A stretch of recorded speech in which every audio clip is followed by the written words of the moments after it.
우리가 하루 동안 걷는 걸음수는 평균 7,000에서 1만 보. 평생으로 따지면 무려 1억 번 이상 무릎을 굽히고 펴는 동작을 반복합니다. 그 모든 순간 우리 몸에서 가장 큰 하중을 견디는 관절이 있습니다. 바로 무릎입니다. 그러나 이 무릎은 조용히 하지만 꾸준히 손상되어 갑니다. 40대가 되면 쪼그려 앉을 때 시큰거림을, 50대가 되면 계단을 오를 때 뚝뚝 소리를, 60대 이후에는 걷는 것조차 힘겨움을 느끼는 사람들이 늘어납니다.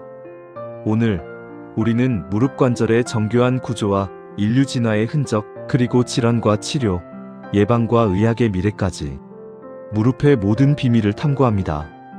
일부 무릎 관절의 구조와 진화. 우리가 매일 무심코 사용하는 무릎. 하지만 이 무릎은 우리 몸에서 가장 복잡하고 동시에 가장 중요한 관절 중 하나입니다. 무릎 관절은 크게 3개의 뼈로 이루어져 있습니다. 허벅지 뼈인 대퇴골, 정강이 뼈인 경골, 그리고 무릎 앞을 보호하는 작은 뼈, 슬개골. 이 3가지 뼈가 서로 맞물려 움직이며 걷기, 뛰기, 앉기, 서기 같은 일상적인 동작을 가능하게 합니다. 하지만 단순히 뼈만 있다고 해서 무릎이 제대로 작동하지는 않습니다. 무릎 속에는 연골이라는 특별한 조직이 자리 잡고 있습니다. 연골은 마치 자동차의 쇼업소버 샤크 어브조버처럼 충격을 흡수하고 뼈와 뼈가 직접 부딪히지 않도록 부드럽게 움직이게 돕습니다. 이 연골이 닳아 없어지면 바로 퇴행성 관절염으로 이어지죠. 또한 무릎에는 강력한 인대들이 사방에서 관절을 잡아줍니다. 전방 십자인대와 후방 십자인대는 무릎이 앞뒤로 밀리지 않도록 지켜주고, 내측측 부인대와 외측측 부인대는 좌우로 흔들리지 않게 고정합니다. 이 4개의 핵심 인대가 서로 균형을 이루어야만 무릎은 안정적으로 움직일 수 있습니다. 근육 역시 빠질 수 없습니다.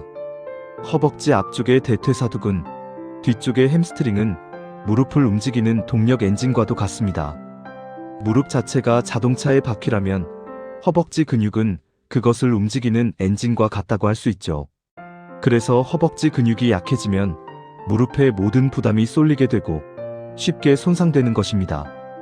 여러분은 혹시 나이가 들면서 예전보다 오래 걷기가 힘들다는 느낌을 받은 적 있으신가요? 그 이유는 단순히 나이가 들어서가 아니라 이 복잡한 구조물들이 조금씩 마모되기 때문입니다. 특히 40대 이후에는 연골의 재생 능력이 떨어지고 인대도 유연성을 잃습니다. 이때부터 무릎은 본격적으로 노화의 신호를 보내기 시작하는 것이죠.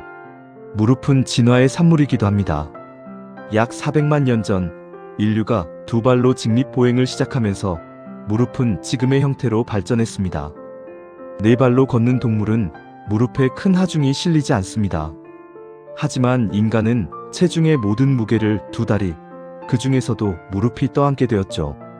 이는 손을 자유롭게 사용할 수 있는 능력이라는 놀라운 이점을 주었지만 동시에 무릎 질환이라는 대가를 치르게 만든 것입니다. 실제로 세계보건기구 WHO의 자료에 따르면 60세 이상 인구의 30% 이상이 무릎 관절염을 경험한다고 합니다. 인류가 직립보행을 선택한 순간부터 우리는 이미 무릎 통증과 평생을 함께할 운명을 짊어진 셈입니다. 무릎은 단순한 관절이 아닙니다. 우리가 2발로 서서 세상을 걷고 새로운 길을 향해 나아갈 수 있게 한 진화의 증거이자 삶의 엔진입니다. 그리고 그 소중한 무릎은 우리가 어떻게 관리하느냐에 따라 평생을 지탱해 줄 수도, 고통의 근원이 될 수도 있습니다. 2부 무릎 관절이 받는 충격. 무릎은 매 순간 거대한 충격을 받아내고 있습니다. 걷기만 해도 체중의 3배, 달리면 체중의 6에서 7배의 하중이 무릎에 전달됩니다. 체중이 70kg인 사람이라면 달리기 순간 무릎이 받는 압력은 500kg에 달합니다. 계단을 오르내릴 때는 체중의 4에서 5배가 실리는데 평생 동안 우리가 오르는 계단의 횟수를 생각하면 무릎은 쉼없이 혹사당하는 셈입니다. 스포츠에서는 충격이 극대화됩니다. 축구에서 방향을 바꿀 때, 농구 선수의 착지 순간, 배구나 스키처럼 점프와 회전이 많은 운동은 무릎을 극한의 상황으로 몰아넣습니다. 실제로 국내 프로농구에서 발표된 자료에 따르면 무릎 부상 중 가장 많은 비율을 차지하는 것이 전방 십자인대 파열입니다. 한번 손상되면 회복까지 최소 6개월 이상이 걸리고 선수 인생에 치명적인 영향을 끼칩니다. 여러분도 혹시 이런 경험이 있지 않으신가요? 무릎이 뚝하고 꺾이는 듯한 느낌, 운동 후 찾아오는 시큰거림.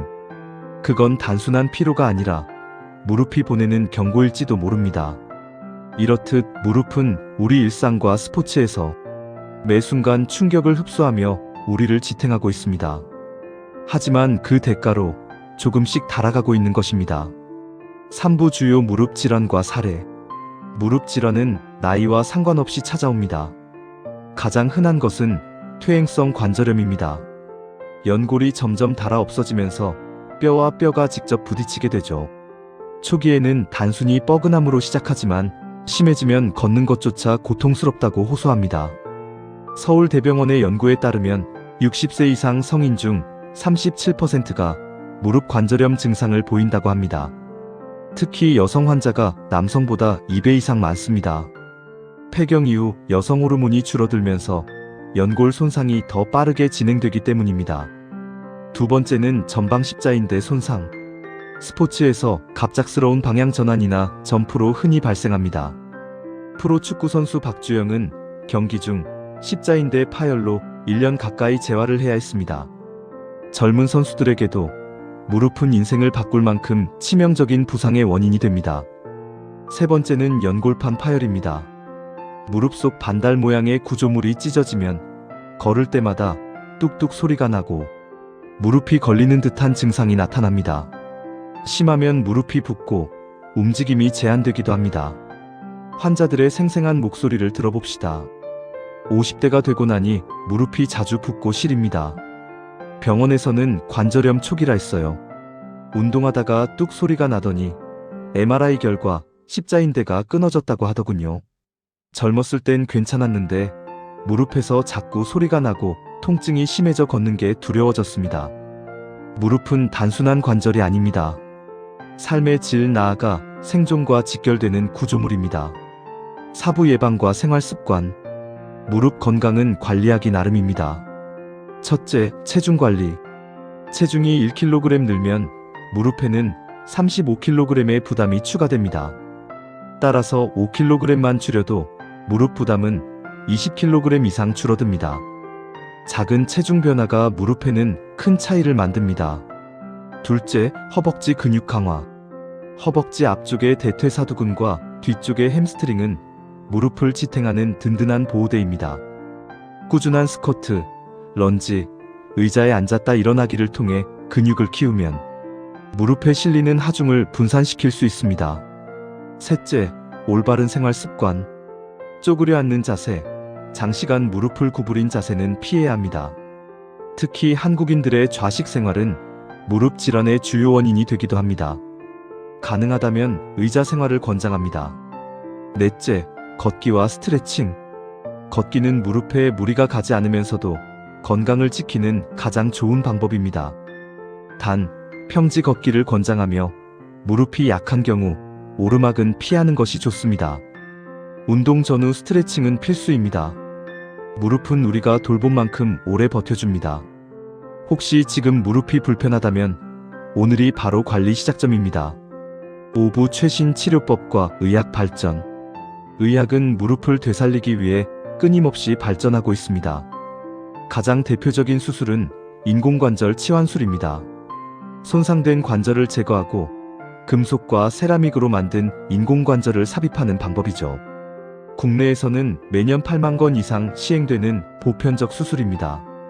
하지만 최근에는 더 혁신적인 방법이 연구되고 있습니다. 첫째, 줄기세포 치료. 손상된 연골 부위에 줄기세포를 주입해 재생을 유도하는 방식입니다. 아직 모든 환자에게 적용되지는 않지만 초기 연구에서는 상당히 고무적인 결과가 나오고 있습니다. 둘째, 3D 프린팅 인공관절. 환자 개개인의 무릎 구조를 CT로 스캔해 맞춤형 인공관절을 제작하는 기술입니다. 마치 맞춤 양복처럼 환자의 무릎에 꼭 맞게 만들어 수술 후 회복 속도가 빨라집니다. 셋째, 로봇 수술. 정확한 절개와 위치 조정을 통해 기존 수술보다 합병증을 줄이고 관절 수명을 늘릴 수 있습니다. 10년 전만 해도 상상할 수 없었던 치료들이 오늘날 실제로 시행되고 있는 것입니다. 무릎은 이제 단순히 견뎌내는 관절이 아니라 되살릴 수 있는 관절로 바뀌고 있습니다. 우리를 지탱해온 무릎. 오늘도 묵묵히 수많은 걸음을 함께하고 있습니다. 여러분의 무릎은 안녕하신가요? 무릎은 단순히 나이가 들어서 아픈 것이 아닙니다. 우리가 관리하지 않았기 때문에 보내는 신호입니다. 오늘부터라도 작은 습관을 시작해보세요. 걷고, 뛰고, 사랑하는 사람과 함께하기 위해. 무릎은 평생의 동반자입니다. 좋아요와 구독, 댓글로 여러분의 무릎 건강법을 공유해주세요.